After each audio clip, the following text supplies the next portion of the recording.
এখন দেখবো যে সাইড লেন্থের মেজারমেন্টটা কত আছে। এইখান থেকে দেখেন এইখানে কিন্তু একটা সাইড লেন্থের কিন্তু একটা মেজারমেন্ট আছে। আমরা যদি একটু মেজারমেন্ট ইন্সপেক্টর চেক দিই তাহলে আমরা দেখতে পারবো এই যে দেখেন সাইড লেন্থ, আর সাইড লেন্থের মেজারমেন্ট হলো কত 18.5। তাহলে আমরা এখন F1 এ যাব। F1 এ যাওয়ার পরে এখান থেকে আমরা ডেভেলপ পয়েন্ট নিব, আর এখান থেকে ডেভেলপ করব হলো আমরা -18.5।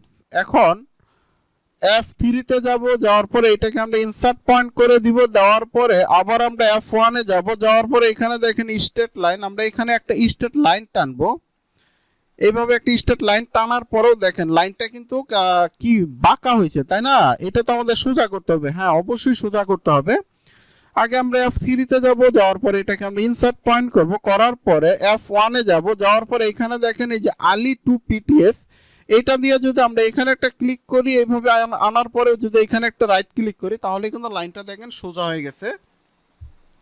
এখন আমাদের এইখানে কিন্তু একটা মেজারমেন্ট আছে, উইথের মেজারমেন্ট। আমরা যদি একটু মেজারমেন্টটা চেক দিই তাহলে আমরা দেখতে পারবো এই যে দেখেন হিপ, এই যে দেখেন hip hip at top of leg, এখানে কিন্তু একটা মেজারমেন্ট আছে। এটা কত আছে 23.5। হ্যাঁ, তাহলে যদি আমরা এই যে দেখেন 23.5 আর 23.5 এর অর্ধেক কতটুক, আমরা যদি একটু ক্যালকুলেশন করি 23.5 ডিভাইডেড যদি আমরা 2 দেই তাহলে আমরা এখানে মেজারমেন্ট কত পাচ্ছি 11.75। তাহলে আমরা 11.75, তাই না? আমরা যদি এখন F8 এ যাই, যাওয়ার পরে যদি এখানের মেজারমেন্টটা আমরা চেক দেই তাহলে দেখেন আমাদের দরকার কত 11.75, আছে হলো 11.25, তার মানে 0.5 বাড়াইতে হবে, তাই না?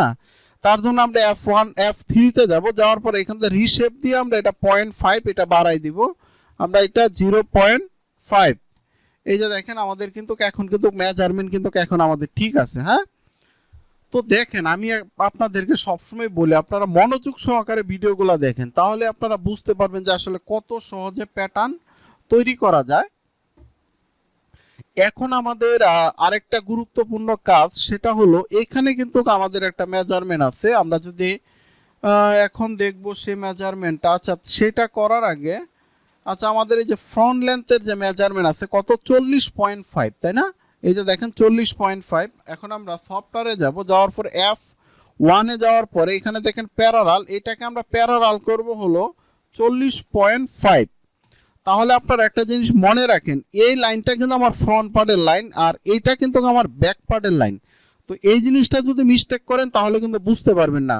আবার আমি বলতেছি, এটা হলো ফ্রন্ট পার্ট আর এই লাইনটা হলো ব্যাক পার্ট।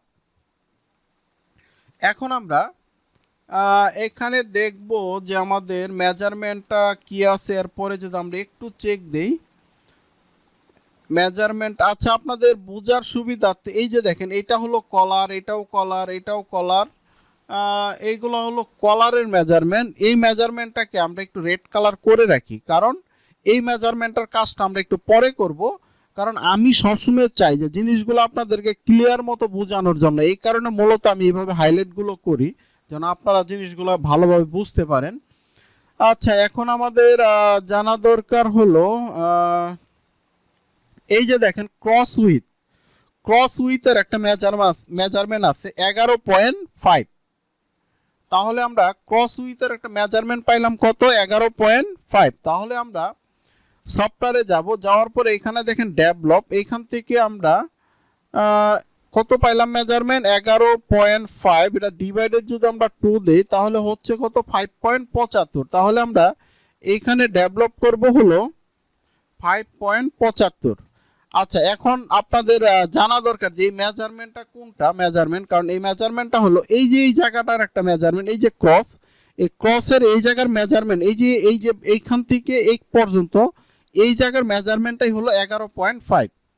তো এইখানে একটা জিনিস খেয়াল করেন, এটার যদি এটার ফ্রন্ট পার্টেও 11.5 হবে এবং ব্যাক পার্টেও কিন্তু 11.5 হবে। দেখেন মেজারমেন্টটা, তাহলে আমি এটা ব্যাক পার্টে নিছি হলো 11.5, তাহলে আমি এটা ফ্রন্ট পার্টেও নিব 11.5, আর 11.5 এর অর্ধেক কতটুক 5.75। এই যে দেখেন দুইটা মেজারমেন্টই কিন্তু নিলাম, এটা ফ্রন্ট পার্টেও নিলাম, এটা ব্যাক পার্টেও নিলাম।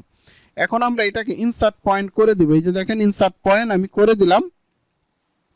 এখন এখানে কিন্তু আরেকটা মেজারমেন্ট আছে আমাদের, সেটা হলো একটু যদি মেজারমেন্টটা চেক দিই, এখানে দেখেন ব্যাক ক্রস উইথ, দেখছেন ব্যাক ক্রস উইথ হলো কত 17, একটু মনে রাখেন। তার আগে আমরা ব্যাক ক্রস উইথ পজিশনের মেজারমেন্ট আছে হলো 6.5। তাহলে আমরা এখন যদি সফটওয়্যারে যাই, যাওয়ার পরে F1-এ যাব, যাওয়ার পরে এখান থেকে প্যারালাল, এখান থেকে আমরা এটাকে প্যারালাল করব হলো কতটুক 6.5, 6.5 এটা প্যারালাল করলাম, তাই না? আমি এটা একটু এই পয়েন্টটা একটু ডিলিট করে দিই, এই পয়েন্টটা তো প্রয়োজন নাই। এইটা কিন্তু প্যারালাল করলাম, এটা হলো ব্যাক পার্টেরটা প্যারালাল করলাম, তাই না? আর উইথের মেজারমেন্ট কত আছে, ব্যাক ক্রস উইথ আছে কত 17। তাহলে আমরা 17 ডিভাইডেড আমরা 2 দিব। এখানে দেখেন 17 ডিভাইডেড যদি আমরা 2 দেই তাহলে হচ্ছে কতটুক 8.5। তাহলে আমরা আবার সফটওয়্যারে যাব, যাওয়ার পরে F1-এ যাব, যাওয়ার পরে ডেভেলপ, এখান থেকে ডেভেলপ করব হলো আমরা 8.5।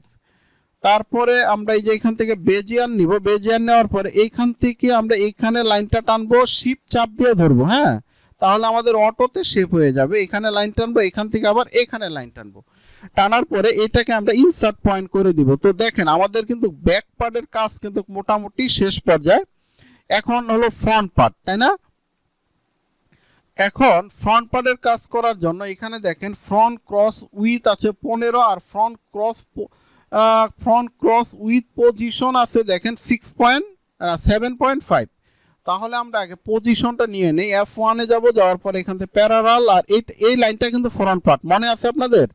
এটাকে আমরা করব হলো কত -7.5।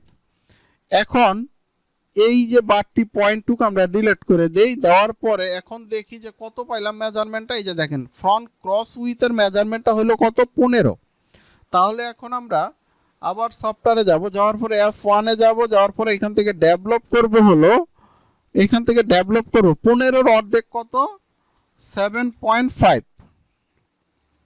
এখন F3-তে যাব, এটাকে ইনসার্ট পয়েন্ট করব, করার পরে F1-এ যাব, যাওয়ার পরে আবার বেজিয়ার নিব, নেওয়ার পরে আমরা শিফট চাপ দিয়ে ধরে এই যে এখানে দেখেন এইখানে ধরবো, এখানে ধরবো, এইখানে ধরবো, এইভাবে শিফট চাপ দিয়ে ধরে যদি আপনি শিফট চাপ দিয়ে ধরেন তাহলে অটোতে শেপ হয়ে যাবে। তো দেখেন আমাদের কিন্তু মোটামুটি কিন্তু মেজারমেন্ট বসানোর কাজগুলো কিন্তু মোটামুটি আমাদের শেষ। তো দেখেন আপনারা কত সহজে একটা প্যাটার্নের মেজারমেন্ট বসানো যায়। এইখানে একটা লাইন আমাদের টানতে হবে, দেখেন প্রত্যেকটা কাজই কিন্তু আমি আপনাদেরকে মানে ক্লিয়ার মতো দেখানোর চেষ্টা করছি, আপনারা অবশ্যই বুঝতে পারছেন। তো এই কারণে আমি আপনাদেরকে বলি যে আপনারা অবশ্যই মনোযোগ সহকারে ভিডিওগুলো দেখবেন, তাহলে আপনারা বুঝতে পারবেন যে কত সহজে একটা রামপারের প্যাটার্ন তৈরি করা যায়। তো দেখেন মোটামুটি কিন্তু আমাদের প্যাটার্নের লাইন টানার কাজ এবং মেজারমেন্ট বসানোর কাজ এইগুলো কিন্তু মোটামুটি আমাদের শেষ। এখন আমাদের কাজ বাকি আছে হলো শেপের কাজগুলো বাকি আছে, তাই না? তো আমরা শেপের কাজগুলো এর পরের পর্বে আমরা শেপের কাজগুলো শিখব। আজকে আমরা খুবই গুরুত্বপূর্ণ কিছু কাজ শিখলাম। তো আপনারা আবার একটু মনে করে দিই, এইটা হলো ফ্রন্ট পার্ট আর এটা হলো ব্যাক পার্ট, এটা কিন্তু আপনারা মনে রাখবেন, হ্যাঁ? তো ঠিক আছে, আজকে এই পর্যন্তই। এর পরের পর্বে আমরা শিখবো যে কিভাবে শেপগুলো দিতে হয়, এই কাজগুলো আমরা এর পরের পর্বে শিখবো।